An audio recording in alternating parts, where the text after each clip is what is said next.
Hi friends, welcome to Smart Ideas Academy. So Group 2 மெயின்ஸில் வந்து பார்த்திங்கன்னா நமக்கு வந்து அப்ஜெக்டிவ் டைப் தான் சொல்லியிருக்காங்க. ஸோ இதில் வந்து நம்ம இந்த ஒரு particular topic administration of state with reference to Tamil Nadu இந்த சப்ஜெக்டில் இந்த topic related expected and previous year question analysis வந்து பார்க்க போகிறோம்.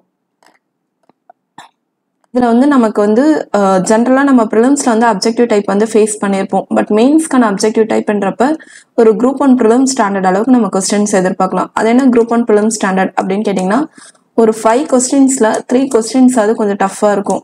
இந்த assertion reason, match type, choose the correct statement type, so இந்த மாதிரி கொஞ்சம் வந்து ஸ்டேட்மெண்ட் டைப்பில் வந்து இருக்கும். அப்படி சிங்கிள் லைன் கொஸ்டினாக இருந்தாலும் அது வந்து கொஞ்சம் யோசிச்சு ஆன்சர் பண்ணுற மாதிரி ஆப்ஷன்ஸில் வந்து டஃப் வைப்பாங்க. ஸோ அந்த மாதிரி தான் உங்களுக்கு வந்து கொஸ்டின்ஸ் வந்து இருக்க போகுது. ஸோ நம்ம படிக்கும் போதே கொஞ்சம் வந்து உள்வாங்கி கொஞ்சம் டீப்பாக நம்ம படித்து வச்சுக்கிறது நல்லது. ஓகே, ஃபர்ஸ்ட் கொஸ்டின் வந்து பாருங்க. முதல்வர் CN அண்ணாதுரை தலைமையில் மெட்ராஸ் மாநிலம் எப்போது அதிகாரப்பூர்வமாக தமிழ்நாடு என்ற பெயர் மாற்றப்பட்டது? ஸோ இன்னொரு இன்ஃபர்மேஷன் சொல்லியிருக்கேன். ஜென்ரலாக நீங்கள் வந்து டெஸ்ட் பேட்ச் வந்து அட்டன் பண்ணுவீங்க. அதில் வந்து கண்டிப்பாக அந்த சொல்யூஷன்ஸ் வந்து கண்டிப்பாக அதையும் சேர்த்து வந்து படிங்க. அதை தவிர்த்து இந்த அனலைசஸ்ன்றது உங்களை இன்னமும் உங்களோட ப்ரிப்பரேஷனில் ரொம்பவே பெட்டராக இருக்கும். இது ரிலேட்டடாக நான் வந்து ஒரு கோர்சஸ் வந்து லான்ச் பண்ணலான்னு இருக்கேன். நம்ம கிளாஸஸ் வந்து ஆஸ் யூஷுவல் யூடியூப்பில் தந்துட்டு இந்த மாதிரி அனலைசஸ் மட்டும் கோர்சஸாக குரூப் 2 and 2 ரெண்டுமே சேர்த்து தரலான்னு இருக்கேன். ஸோ அதை பற்றி உங்கள் ஐடியா வந்து சொல்லுங்கள். ஓகே, ஸோ மெட்ராஸ் மாநிலம் எப்போ வந்து தமிழ்நாடு பெயர் மாற்றப்பட்டு இருக்கு? இதை வந்து நம்ம மேக்ஸிமம் எல்லாருக்குமே தெரியும். 1969 தான் மெட்ராஸ் வந்து தமிழ்நாடுன்னு பேர் மாற்றப்பட்டிருக்கும் CN அண்ணாதுரை தலைமையிலன்னு. பட் எந்த டேட்ன்றது ரொம்ப முக்கியம். ஜனவரி 14 1969 தான். இதில் இன்னொரு இன்ஃபர்மேஷன் நீங்கள் என்ன தெரிஞ்சுக்கணும் பார்த்தீங்கன்னா 1967 ஜூலையில் அண்ணா ஜூலை 18 அண்ணா இதுக்கான ரெசல்யூஷனை வந்து பாஸ் பண்ணியிருக்காரு. ஸோ இந்த இதையும் தெரிஞ்சுக்கோங்க. 1967 ஜூலை 18, ஜனவரி 14 1969. அடுத்ததாக பாருங்க. ஸோ இந்த மாதிரி ஸ்டேட்மெண்ட் டைப் கொஸ்டின்ஸ் வந்து நம்ம நிறையாவே எதிர்பார்க்கலாம். மாவட்டத்தை பற்றி கீழே கொடுக்கப்பட்டுள்ள சரியான கூற்றை கண்டறியும். 24 மார்ச் 2020 அன்று நாகப்பட்டினம் மாவட்டத்திலிருந்து மயிலாடுதுறை மாவட்டம் பிரிக்கப்பட்டது. ஸோ இதில் வந்து பார்த்தீங்கன்னா 2020 வந்து நாகப்பட்டினத்துலேருந்து மயிலாடுதுறை பிரிக்கப்பட்டிருக்குன்றது சரிதான். ஸோ இந்த டேட் எல்லாமே தெரிஞ்சு வச்சுக்கோங்க. அதுக்கப்புறம் 1956 இந்திய மாநிலங்கள் மறுசீரமைக்கப்பட்ட பிறகு மாநிலத்தில் 15 மாவட்டங்கள் மறுசீரமைக்கப்பட்டன. ஸோ 1956 இந்த ஸ்டேட் ரீஆர்கனைசேஷன் நடந்திருக்கும். இதில் வந்து பார்த்தீங்கன்னா 15 மாவட்டங்கள் கிடையாது, 13 மாவட்டங்கள் தான். 13 மாநிலங்கள் வந்து 13 மாவட்டங்கள் வந்து மறுசீரமைக்கப்பட்டிருக்கும். திருவண்ணாமலை அதிகாரப்பூர்வமாக தமிழ்நாட்டின் பரப்பளவில் மிகப்பெரிய மாவட்டமாகும். இது தோராயமாக 6312 சதுர கிலோமீட்டர் பரப்பளவை கொண்டது. ஸோ இது வந்து ஒரு சாதாரண இதுதான், ஜஸ்ட் தெரிஞ்சுக்கோங்க. இது வந்து கரெக்ட் ஸ்டேட்மெண்ட் தான். 29 நவம்பர் 2019 அன்று தமிழ்நாட்டின் திருவண்ணாமலை மாவட்டத்திலிருந்து திருப்பத்தூர் மற்றும் ராணிப்பேட்டை மாவட்டங்கள் 3ஆக பிரிக்கப்பட்டன. ஸோ இதில் வந்து பார்த்தீங்கன்னா திருவண்ணாமலை மாவட்டத்திலேருந்து திருப்பூர் ராணிப்பேட்டை பிரிச்சிருக்க மாட்டாங்க. வேலூர் மாவட்டத்துல இருந்து தான் பிரிச்சிருப்பாங்க. ஸோ இந்த அளவுக்கு தான் டீப்பாக போவாங்களா அப்படின்னு கேட்டால் நம்ம வந்து எதிர்பார்க்கலாம். இந்த மாவட்டங்கள் அப்படின்னு வரும்போது, தமிழ்நாட்டு மாவட்டங்கள் வரும்போது இதெல்லாம் நம்ம வந்து எதிர்பார்க்கலாம். 2019 24 6 புதிய மாவட்டங்கள் உருவாக்கப்பட்டன. என்னென்னா செங்கல்பட்டு, கள்ளக்குறிச்சி, ராணிப்பேட்டை, திருப்பத்தூர், தென்காசி, மயிலாடுதுறை. ஸோ இது வந்து கரெக்டானது தான். என்னென்ன மாவட்டங்கள் பார்த்துக்கோங்க. செங்கல்பட்டு, கள்ளக்குறிச்சி, ராணிப்பேட்டை, திருப்பத்தூர், தென்காசி, மயிலாடுதுறை. ஸோ இதில் வந்து 1, 3 and 5 இது 3மே வந்து கரெக்டு. 2nd and 4th தான் ராங். அடுத்தது பாருங்க. நான் அந்த கொஸ்டின்ஸ் வந்து PDF-ஆக ஷேர் பண்ணுறேன். ஸோ நீங்கள் அதையும் சேவ் பண்ணி வச்சுக்கோங்க, ஃபியூச்சர் யூஸ் ஆகும். கீழே கொடுக்கப்பட்டுள்ளவற்றிலிருந்து சரியான கூற்று மற்றும் காரணத்தை தேர்ந்தெடுக்கவும். கூற்று: தமிழ்நாட்டில் ஒரு அவை சட்டமன்றம் உள்ளது. கண்டிப்பாக நமக்கு வந்து தெரியும். இங்கே வந்து ஸ்டேட் லெஜிஸ்லேட்டிவ் அசம்பிளி தான் இருக்குது, கவுன்சில் வந்து கிடையாதுன்னு. யூனிகேமரல் லெஜிஸ்லேச்சர் தான். தமிழ்நாட்டில் சட்ட மேலவை 1986 கலைக்கப்பட்டது. ஸோ இதுவும் வந்து கரெக்டான ஸ்டேட்மெண்ட் தான். ஸோ இதுக்கான ஆன்சர் வந்து பார்த்தீங்கன்னா ரெண்டுமே வந்து சரிதான். மேலும் ஆர் என்பது ஏஎன் சரியான விளக்கம். ஸோ இந்த 1986 இந்த ஓரவையா ஆக்கப்பட்ட போது முதல்வர் யாரா இருந்திருக்காரு பார்த்தீங்கன்னா எம்ஜிஆர் தான் இருந்திருக்காரு. தமிழ்நாடு சட்டமன்றம் பொறுத்த வரைக்கும் 234 கான்ஸ்டுவன்சி வந்து இருக்கு. இந்த மாதிரி ஜென்ரலாக எக்ஸ்ட்ரா இன்ஃபர்மேஷன் ஒவ்வொரு கொஸ்டின் கிராஸ் பண்ணும்போது கொஞ்சம் கொஞ்சம் தெரிஞ்சு வச்சு இன்கேஸ் அது உங்களுக்கு சுத்தமாக தெரியலன்னா உங்கள் நோட்டில் வந்து நோட் பண்ணி வைங்க. நெக்ஸ்ட் மாநில நிர்வாகத்தில் தாலுகாவிற்கு அடுத்துள்ள நிர்வாக அலகு எது? ஸோ தாலுகா அடுத்தது வந்து பார்த்தீங்கன்னா ஃபிர்கா. தாலுகா அடுத்தது ஃபிர்கா.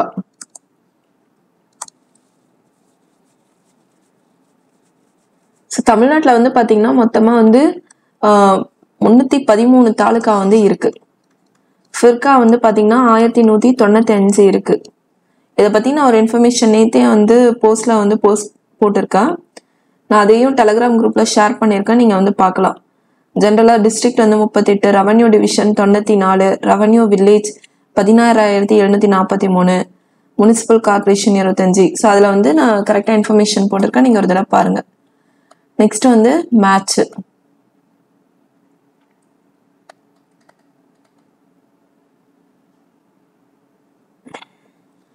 வருவாய் கோட்டங்கள் ரெவன்யூ டிவிஷன் எத்தனை இருக்கு அப்படின்னு பார்த்தா 94. நெக்ஸ்ட் மாநகராட்சி முனிசிபல் கார்பரேஷன் தமிழ்நாட்டில் எத்தனை இருக்கு பார்த்தா 25. அடுத்து முனிசிபாலிட்டிஸ் நகராட்சி இது வந்து 121. நெக்ஸ்ட் டவுன் பஞ்சாயத் பேரூராட்சி இது வந்து 528. ஊராட்சி ஒன்றியங்கள் பஞ்சாயத் யூனியன் எத்தனை இருக்குன்னு பார்த்தா 388. ஸோ இது எல்லாமே ரொம்ப இம்பார்ட்டண்ட்டான இன்ஃபர்மேஷன். இதுக்கான கரெக்டான ஆன்சர் என்ன பார்த்தீங்கன்னா ஆப்ஷன் டி 35124. கீழே கொடுக்கப்பட்டுள்ளவற்றிலிருந்து சரியான கூற்று மற்றும் காரணத்தை தேர்ந்தெடுக்கவும். கூற்று: 1967 ஜூலை 18 அன்று மெட்ராஸ் மாநிலம் என்ற பெயரை தமிழ்நாடு என மாற்றம் செய்ய முதல்வர் அண்ணா தீர்மானத்தை கொண்டு வந்தார். ஸோ ஃபர்ஸ்ட் இதில் இதை வந்து நான் இதை பற்றி சொல்லியிருந்தேன். இதே மாதிரி ஜனவரி 14, 1969 அன்னைக்கு தான் வந்து தமிழ்நாடு மாநிலம் வந்து உருவாகியிருக்கும். பட் இந்த ரெசல்யூஷன் பாஸ் ஆச்சுல அந்த டேவை தான் வந்து தமிழ்நாடு டேன்னு செலிப்ரேட் பண்ணாங்க. குரூப் 2ல கூட இப்போ ரீசெண்டாக கேட்டிருந்தாங்க. தமிழ்நாடு மாநிலம் உருவானது நினைவாக இந்த நாளில் தமிழ்நாடு தினம் கொண்டாடப்படுகிறது. ஸோ இது வந்து கரெக்டு தான். பட் இந்த மெட்ராஸ் ஸ்டேட் இது வந்து எப்படி வந்து இந்தியாவில் வந்து ஒரு அஃபிஷியலாக ஜாயின் ஆயிருக்கும் பார்த்தீங்கன்னா இந்த நவம்பர் 1, 1956 ஸ்டேட் ரீஆர்கனைசேஷன் ஆக்ட் அதுபடி தான் வந்து இது வந்து இணைஞ்சிருக்கும். ஸோ அதையும் வந்து தெரிஞ்சுக்கோங்க. அடுத்து இதில் வந்து ஆட்மன் அவுட் எதுன்னு கேட்குறாங்க. ஸோ இதில் வந்து பாருங்க தமிழ்நாடு ஏரியா பரப்பு வைஸ் வந்து 10வது மாநிலமாக வந்து இருக்கு. கரெக்டு. மக்கள் தொகையில் 6வது மாநிலமாக இருக்கு. இதுவும் சரி. ஜிடிபியில் 2வது இடத்துல இருக்கு. இதுவும் கரெக்ட். இதெல்லாம் இப்போ கரண்ட் அப்டேட்ல இருக்கிறது. ஹெச்டிஐல வந்து பார்த்தீங்கன்னா 4வது இடம் சொல்லியிருக்காங்க. ஸோ இது வந்துடுறாங்க. ஹியூமன் டெவலப்மெண்ட் இண்டெக்ஸில் தமிழ்நாடு வந்து 3rd ஸ்டேட்டாக இருக்கு. ரொம்ப ரொம்ப முக்கியமானது. அந்த மாதிரி ஹெல்த்தில் வந்து பார்த்தீங்கன்னா ஹெல்த் இண்டெக்ஸில் வந்து 2nd பிளேஸில் வந்து இருக்கு. நெக்ஸ்ட் வந்து ஈஸ் ஆஃப் டூயிங் பிஸ்னஸ் எளிதாக வணிகம் செய்வதற்கான குறியீட்டில் 3வது இடத்துல இருக்கு. ஈஸ் ஆஃப் டூயிங் பிஸ்னஸ்ல வந்து 3rd place. Next per capita income இதில் வந்து 5th பிளேஸ்ல இருக்கு. ஜெண்டர் ஈக்குவாலிட்டியில வந்து 2nd பிளேஸ்ல இருக்கு. இது எல்லாமே ரொம்ப இம்பார்ட்டண்டான ஸ்டாட்டிஸ்டிக்ஸ். ஸோ கண்டிப்பாக இதெல்லாம் நோட் பண்ணி வச்சுக்கோங்க. அடுத்து following administrative units with the respective roles. So district collector இவருடைய வேலை என்ன அப்படின்னு பார்த்தா மாவட்ட அளவில் சட்டம் ஒழுங்கு பார்க்கறதா இவருடைய வேலை. நெக்ஸ்ட் முதல்வர் வந்து மாநில அரசின் தலைவர்னு நம்ம சொல்லலாம். கிராம நிர்வாக அலுவலர் விஏஓ இவங்களோட டியூட்டி வந்து என்னன்னு பார்த்தீங்கன்னா ரெவன்யூ அட்மினிஸ்ட்ரேஷன் இன் வில்லேஜ் கிராமங்களில் வருவாய் நிர்வாகம் பண்றது. அடுத்து கவர்னர் பொறுத்த வரைக்கும் ceremonial head of the state மாநிலத்தின் தலைவர்.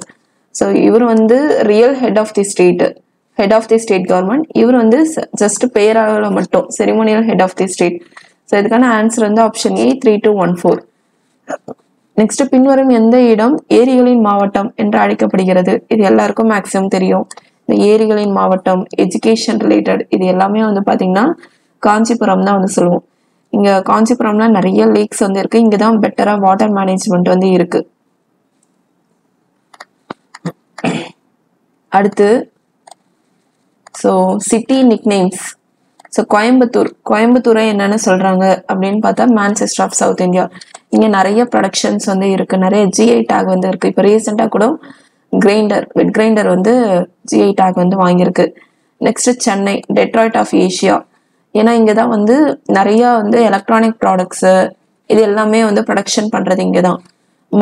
மதுரை பொறுத்த வரைக்கும் டெம்பிள் சிட்டி, இங்கே நிறைய கோயில் வந்து இருக்குது. திருச்சிராப்பள்ளி, இங்கே வந்து நிறைய மலைகள் வந்து இருக்குது, ராக் ஃபோர்ட் சிட்டி.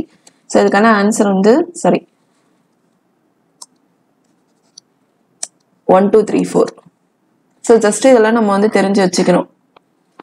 அடுத்து வந்து பாருங்க, 1969 மெட்ராஸ் மாநிலம் என்ற பெயரிலிருந்து பெயர் மாற்றப்பட்ட தமிழ்நாட்டின் முதல் மாநில சட்டமன்ற சபாநாயகர் யார்? ஸோ பெயர் மாற்றப்பட்ட பிறகு சபாநாயகர் யார்? இந்த மாதிரி கேள்விதான் வந்து நம்ம ட்விஸ்ட் கேள்வின்னு இருக்கும். சாதாரணமா கொஸ்டின் வந்து இருக்கும், சிங்கிள் லைனா தான் இருக்கும். ஆனா வந்து கொஞ்சம் யோசிச்சு நம்மள வந்து ரொம்ப டைம் எடுக்கிற கொஸ்டின் இந்த மாதிரி தான்.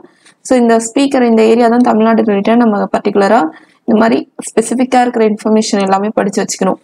ஸோ 1969 மெட்ராஸ் மாநிலம் என்ற பெயரில் வந்து பெயர் மாற்றப்பட்ட தமிழ்நாட்டின் முதல் மாநில சட்டமன்ற சபாநாயகர் யாரு அப்படின்னு பார்த்தா புலவர் கே கோவிந்தன். இதே வந்து 1937 இருந்து 1942 ஃபர்ஸ்ட் ஸ்பீக்கர். அப்பதான் வந்து இந்த ஸ்பீக்கர் இந்த போஸ்டிங் தான் மெட்ராஸ் இதுல கொண்டு வந்திருக்காங்க. அப்ப வந்து புலுசு சாம்பமூர்த்தி அவர் தான் வந்து ஸ்பீக்கரா இருந்திருக்காரு. ஸோ இந்த இன்ஃபர்மேஷன் கண்டிப்பா தெரிஞ்சுக்கோங்க. அதுக்கு அடுத்தது வந்து 1952 இருந்து 55 வரைக்கும் first general election. After first general எலெக்ஷன்ல ஸ்பீக்கரா இருந்தது யாரும் பாத்தீங்கன்னா சிவ சண்முகம் பிள்ளை. ஸோ இவர் வந்து பார்த்தா 1937 to 1942 first speaker of Madras presidency. First இந்த போஸ்டிங் அப்படின்னு வந்தது Pulusu Sambamurthy. After first general election இப்போ இந்த பீரியட்ல தான் கண்டக்ட் பண்ணியிருக்காங்க மெட்ராஸ்ல. ஸோ அப்போ வந்து ஸ்பீக்கராக இருந்தவர் சிவ சண்முகம் பிள்ளை. 1969 பெயர் மாற்றப்பட்ட பிறகு புலவர் கே கோவிந்தன் இருந்திருக்காரு. அடுத்து 1952 ஜனவரியில் நடைபெற்ற முதல் பொது தேர்தலுக்கு பிறகு தமிழகத்தின் முதல் சபாநாயகர் யார்?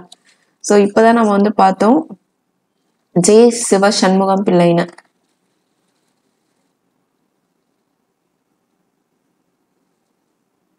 இதுலயே வந்து பாருங்க, தமிழ்நாடு அப்படின்னு பெயர் மாற்றப்பட்ட பிறகு முதல் டெப்யூட்டி ஸ்பீக்கர் வந்து புலவர் கே கோவிந்தன்.